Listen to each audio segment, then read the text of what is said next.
Hi everyone, it's Teddy. Today, we'll be looking into the twisted case of the Candy family massacre. Try to imagine the absolute terror a 10-year-old boy would have experienced after waking up in the morning and coming out of his room, only to find everyone in his family dead. Everyone but him. His father, mother, and 3 older brothers are all lying in a pool of their blood. The story we'll be talking about today is so heartbreaking and frightening, and might leave you questioning if those whom you love the most are truly safe to be around.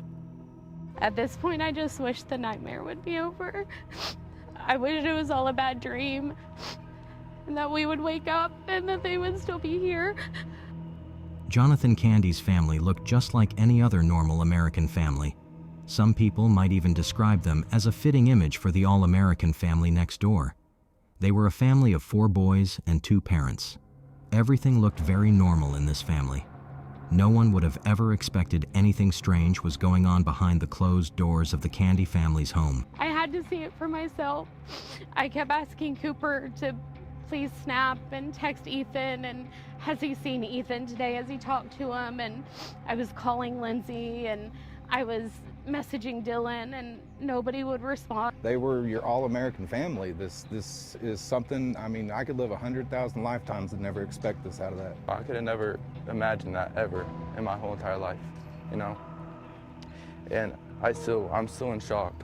Even their neighbors who saw and interacted with them almost every day never would have suspected anything horrible was going on in the home of the Candy family, who lived at the end of the cul-de-sac.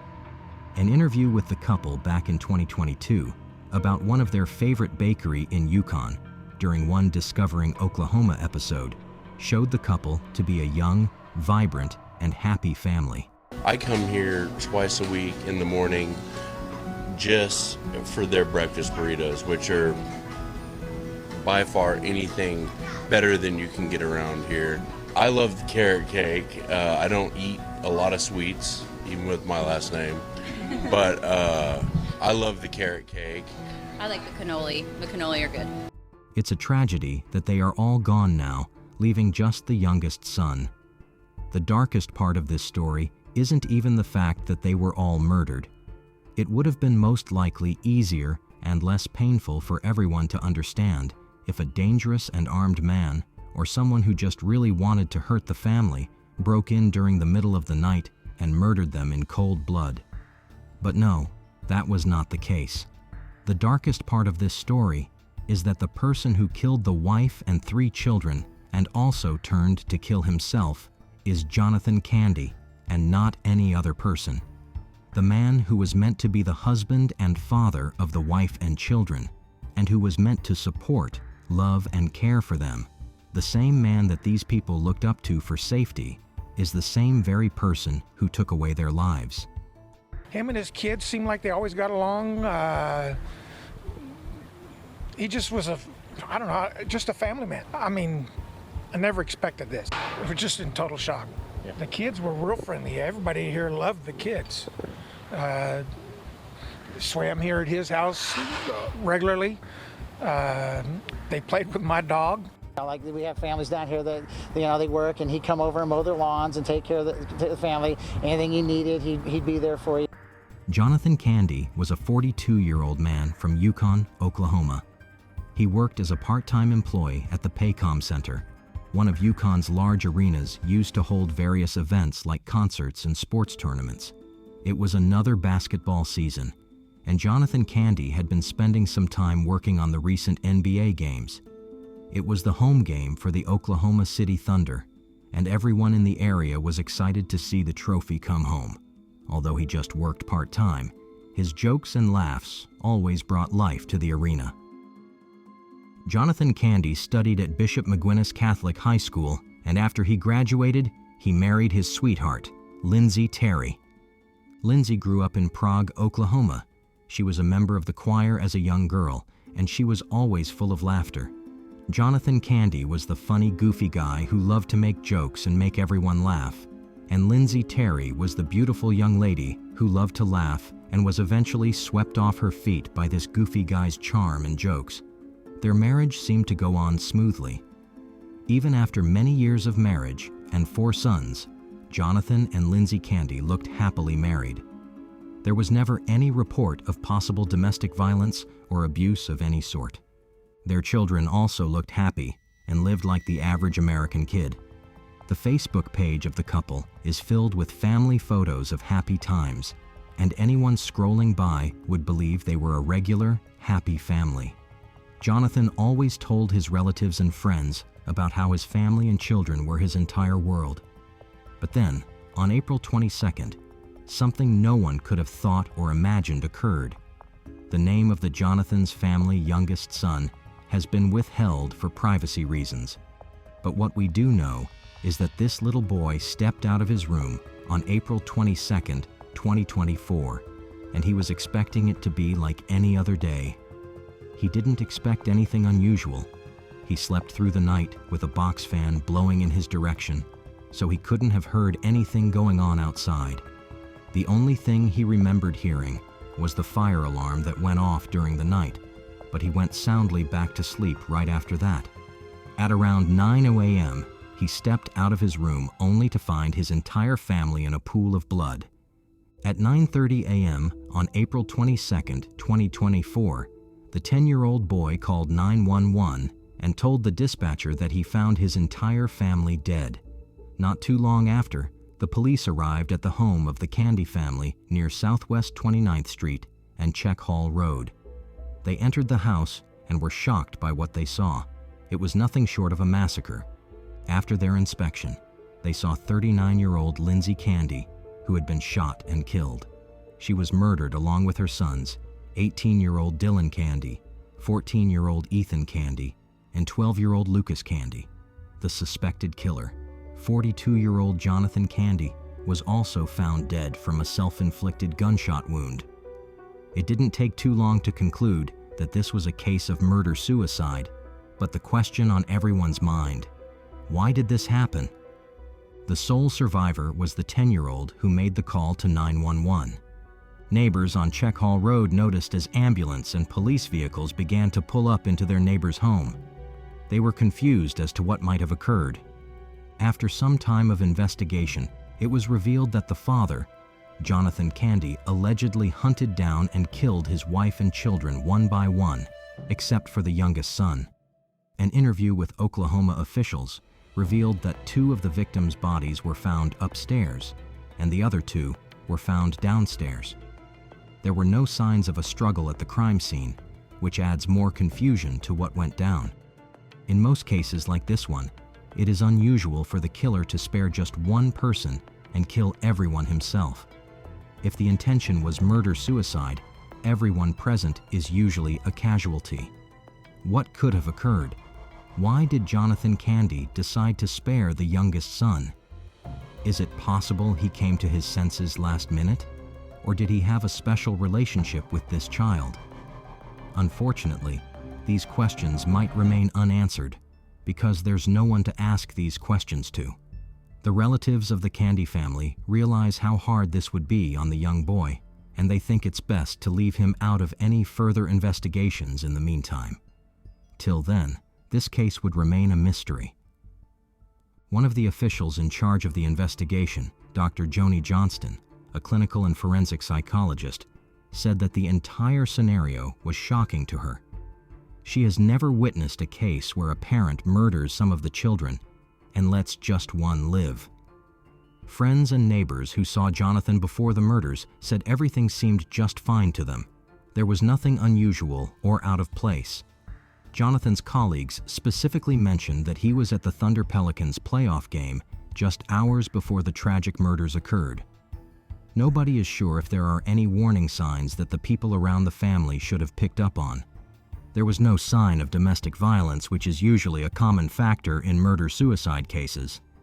Up till now, no one can state or rightly speculate the motive behind the murders. All we know is that there was possibly an altercation between Jonathan and Lindsay on the night of the murders. No one knows what their argument could have been about, and why Jonathan decided that the best way to deal with the situation was to kill his wife and systemically hunt down and kill 3 of his kids.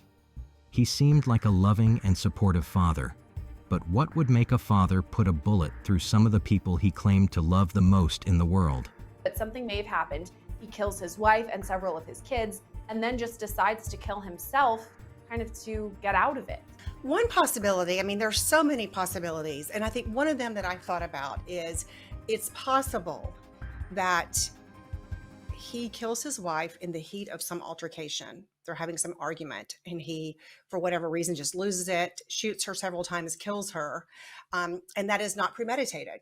And there is no history of depression or those things that we're talking about. And then starts thinking that I can't leave my kids to face this. You know, I could not bear the thought of my children knowing that that I murdered their mother, their father is a murderer, or I'm going to kill myself, and I can't bear the thought of my kids being left with no parents. Ongoing investigations are trying to find out if there were any form of financial crises that the family was going through. Sometimes, financial crises in homes can lead to depression, particularly to the man who might feel the weight of the burden on his shoulders. This could result in distorted thinking and increase the chances of feeling like there's no hope and no help. Another factor investigators are considering is whether Jonathan had any form of mental health challenge that he was so good at hiding and didn't share with anyone. There's still a form of stigma around seeking help for mental health challenges, and those who don't end up seeking help usually end up making terrible mistakes that could affect their lives and the lives of those they love. Signs of depression in men are usually different from that in women. Men might not be able to mentally process well or vocally express their feelings of depression, so what they do oftentimes is to isolate themselves, and then they become irritable and edgy and express anger instead of showing sadness. Families, friends, and loved ones around them might not understand that these might be signs of depression and that the person might have suicidal tendencies. It's quite unfortunate when people don't seek help for mental health issues on time because when they enter a certain stage of depression, they lose all hope in the world and believe the best thing they can do is kill themselves and take other people with them. The actual motive behind the murders is not known. So for now, this remains a mystery to everyone. On Lindsay Candy's Facebook page, one of her childhood friends, Connie Cruz, upon hearing the news, shared some details about the friendship between her and Lindsay. She said that Lindsay and she were both choristers in church when growing up, and that they sang side by side with each other in the choir. She also mentioned that she and Lindsay attended school together until they both graduated in 2002. A particular memory Connie Cruz shared helped everyone see the bright and playful nature Lindsay had. She said that as young girls, she and Lindsay hid in a treehouse and fell asleep there. Their parents couldn't find them, became worried, and called the police. At the end of the day, everyone laughed about the situation, stating how the girls gave them a fright of their lives, only to be found asleep in a treehouse. Cruz also mentioned that she and Lindsay had a friendship they could always pick up from where it left off. She stated how devastated she had been after hearing the news of the Candy family's death. She has been unable to imagine or process the entire thing.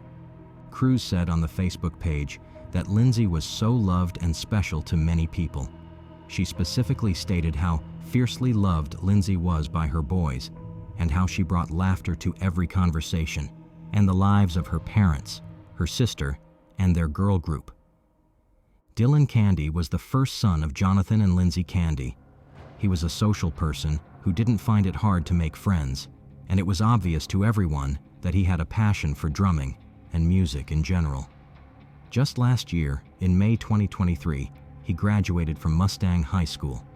He loved playing in the marching band, and he attended Oklahoma Baptist University during the semester in fall to join the Bison Brigade. The Bison Brigade was OBU's marching band, and Dylan played their first bass drum. The director of athletic bands at OBU, Brian Stackhouse, mentioned that the only reason Dylan wasn't leading any section in the band was because he was a freshman, but he was placed in the position to play the complex first base because he was good at playing in the band. Brian Stackhouse said Dylan was an amazing young man who had a big heart. He described Dylan as someone happy at all times and who was always friendly to everyone regardless of if he was having a rough day. He was an excellent example to his peers on what it means to dedicate yourself to the team, how to work through hard situations, how to persevere, keep on showing up, and give it your absolute best. Stackhouse recalled that a core memory he had of Dylan was during band camp when he was told that he had a solo in the drum line. Dylan was so happy that he couldn't sit in one place, and he just went on with his day with so much excitement. Dylan's bandmates were encouraged to support one another as they dealt with the devastating news of his death. Dylan's bass drum and uniform would be set up as a memorial display to honor him and his family. 14-year-old Ethan Candy was the second son of the Candy family.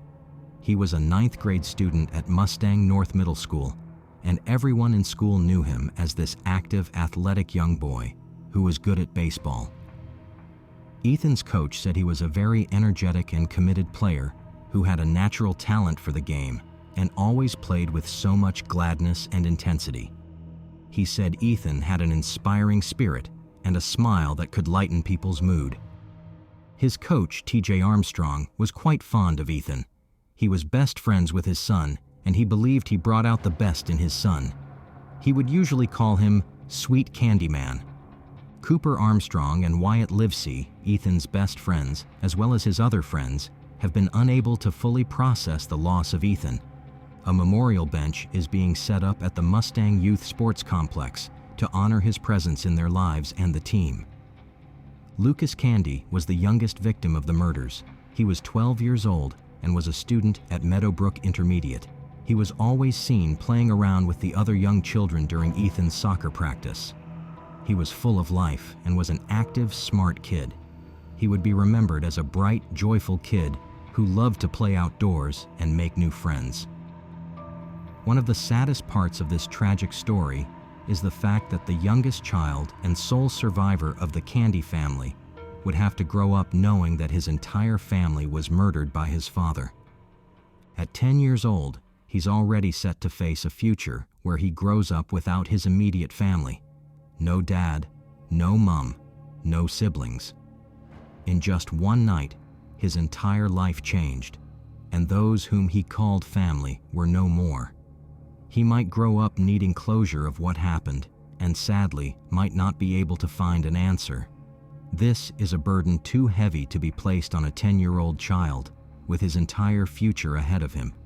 He has been placed in the care of extended family members, and people in the community are coming together to show him as much support as possible to help him deal with this difficult reality. Social workers have been assigned to work closely with the family to make sure he receives every necessary emotional and psychological support. A GoFundMe has been set up for him, and people have been encouraged to give as much as they can to assist with his upkeep, education, and future needs.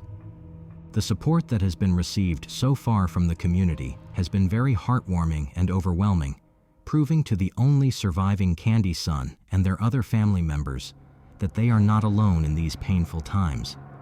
No one ever saw this coming. This is one reason why the news is so shocking to those who knew the family. At the local station KF, Jonathan's family released a statement where they expressed how truly confused and devastated they were. They said they have so many questions they won't ever have answers to. One of Candy's family neighbors, 68-year-old Michael Burcham, said that it's hard for him to believe that his neighbors are no more and that he already misses them. Another neighbor, Brian Graham, mentioned how handy and helpful Jonathan was around the neighborhood.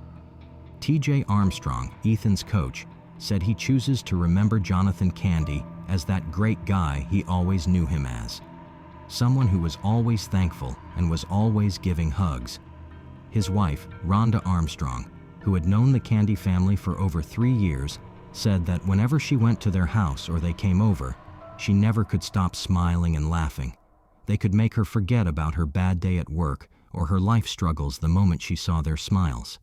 She said Lindsay was always at Ethan's baseball game, with the loudest cheer as they played the games.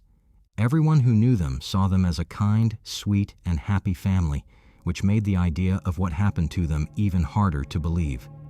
Investigators are trying to do a thorough search to find clues of whatever might have led up to Jonathan's drastic actions.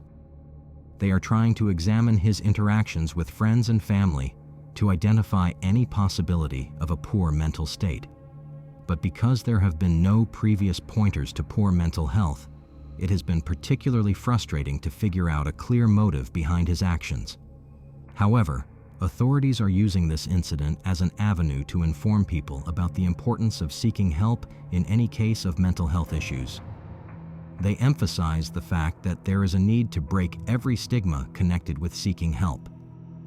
Jonathan Candy's case just goes further to show how those who seem happy and all right on the outside could be dealing with some deep inner trauma. Everyone is going through one thing or the other, so we need to learn to be compassionate with people we meet and take some time to connect and talk to our family and friends to ensure there is no buildup of negative emotion. Authorities have offered to help people who might be struggling to process their emotions or the news of Candy's family death by giving them access to support groups and counseling services. This seems like an absolute nightmare. Everyone wishes they would just wake up from. The Candy family were loved by many and would forever be dear in their hearts.